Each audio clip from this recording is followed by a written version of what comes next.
Hello everyone! Welcome sa aming podcast. Ako po si Mr. Narciso, ang inyong magiging host ngayong araw. Ako naman si Shara Lorenzo. And this is Miles Jeremy De Omania.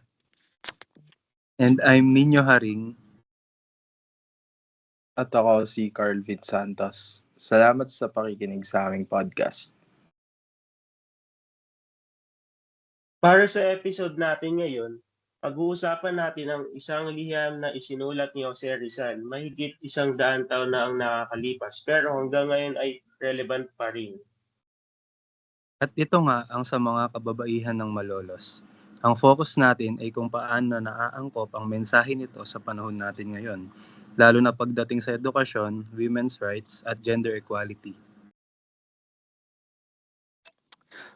Honestly, akala ko dati isa lang siyang historical document na kailangan kabisaduhin sa Rizal subject. Tulad ngayon, di ba?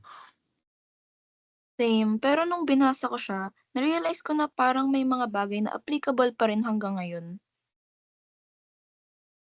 Exactly.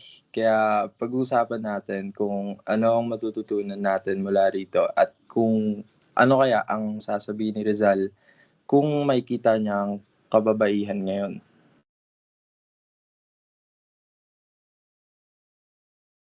So quick recap muna.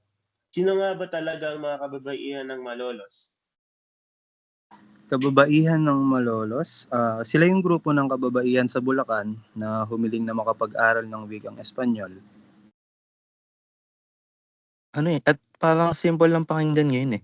Pero noong panahon nila, malaking bagay na yun. Yeah, totoo.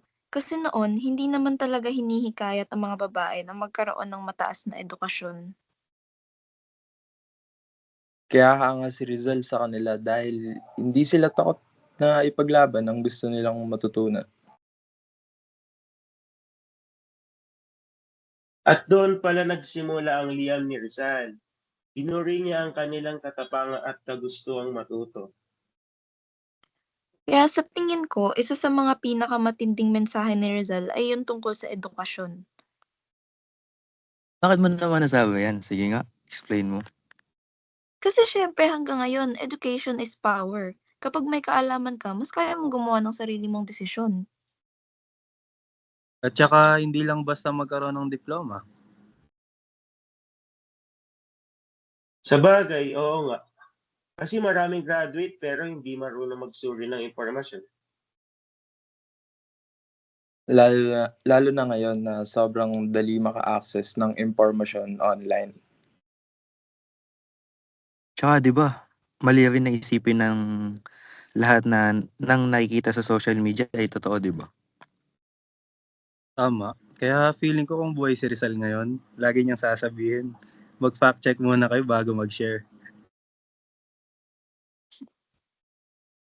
Kaya nga actually, totoo. Ang mahalaga para kay Rizal ay hindi lang kaalaman, kundi critical na pag-iisip at pagsusuri.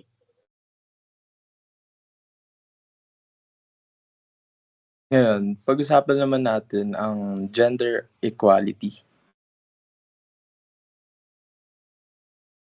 Ano sa tingin nyo? Nakamit na ba natin ang totoong pagkapantay-pantay? For me, personally, marami ng improvements eh. Yeah, I agree. Marami ng improvements kasi mas marami ng women's leaders ngayon kaysa noon. Oo, feel ko kasi may mga babaeng CEO, scientists, engineers, teachers, doctors, tsaka politicians. Tama. Pero kahit ganun, may mga challenges pa rin eh. Tulad ng mga Tulad ng stereotypes, yung tipong may mga tao pa rin nagsasabi na may trabaho para lang sa lalaki or para lang sa babae. Tsaka minsan may discrimination pa rin sa mga workplaces eh. Kasi hindi na natin siya maiiwasan ngayon. Oo, kaya mahalaga talaga ang women's empowerment hanggang ngayon. At hindi lang to concern ng kababaihan, concern din ito ng buong lipunan.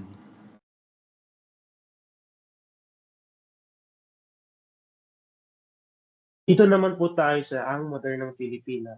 So, paano ninyo ilalarawan ang modern Pilipina? Para sa akin, compared noon, mas independent. Sa akin naman, resilient talaga. Dati pa.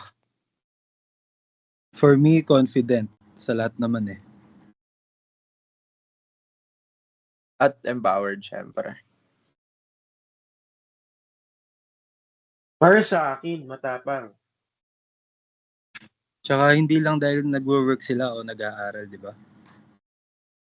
Oo, kasi dahil din yun kaya nilang magsalita para sa sarili nila at para sa iba. Tama. Tsaka ngayon, marami ring kababaihan ngayon na yung naunguna sa iba't ibang advocacy, tsaka sa mga social causes. Pero na sa tingin ko, ay kakatuwa ni Rizal kung makikita niya.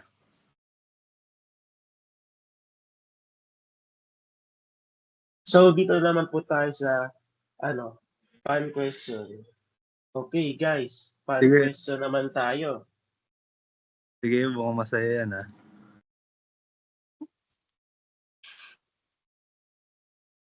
Kung buhay si Rizal ngayon at may TikTok account siya, ano kaya ang mga content niya?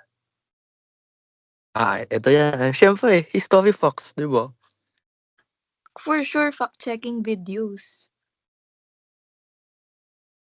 Baka gumawa siya ng series na mga maling impormasyon na dapat mong iwasan. Ako, feel ko, Education Minute with Rizal. Oo nga, no? Pero seryoso, sa tingin ko ang mensahe pa rin niya ay pareho. Oo, like makapag-aral or mag-aral. Siyempre, mag-isip din, di ba? Siyempre, magtanong, siyempre. At syempre, huwag matakot manindigan para sa tama. Tama. Tama yan. So, ang conclusion po natin para sa ngayong araw, let's wrap up. Bago tayo magtapos, let's answer one final question. Ano kaya ang pinakamahalagang aral na nakuha ninyo mula sa kababaihan ng Malolos? Para sa akin, ang kahalagahan talaga ng edukasyon. Sa akin naman is, courage kasi hindi sila natakot manindigan kahit babae sila nun. Kasi ang hirap maging babae nun, di ba? For me, critical thinking. Yun lang. Well, sa akin naman, pagkakapantay-pantay at respeto sa kakayahan ng kababaihan. At para naman sa akin, ang paniniwalang kayang magsimula ng pagbabago ang ordinaryong tao. Kaya naman hanggang ngayon, buhay na buhay pa rin ang mensahe sa mga kababaihan ng Malolos. At responsibilidad din natin na ipagpatuloy ang mga pagpapahalagang kanilang ipinaglaban. Yan, tama lahat ng sagot natin, guys. Kaya maraming salamat sa mga nakikinig sa atin ngayon kasi sinamahan nila tayo. And syempre, sana Hanggang- may natutunan. And syempre, sana may natutunan kayo sa aming napag-usapan. Hanggang sa susunod na programa, meron pa tayong susunod na episode. Paalam po. Bye, you. guys. Hello. Paalam Thank you po. po. Maraming salamat. Ito.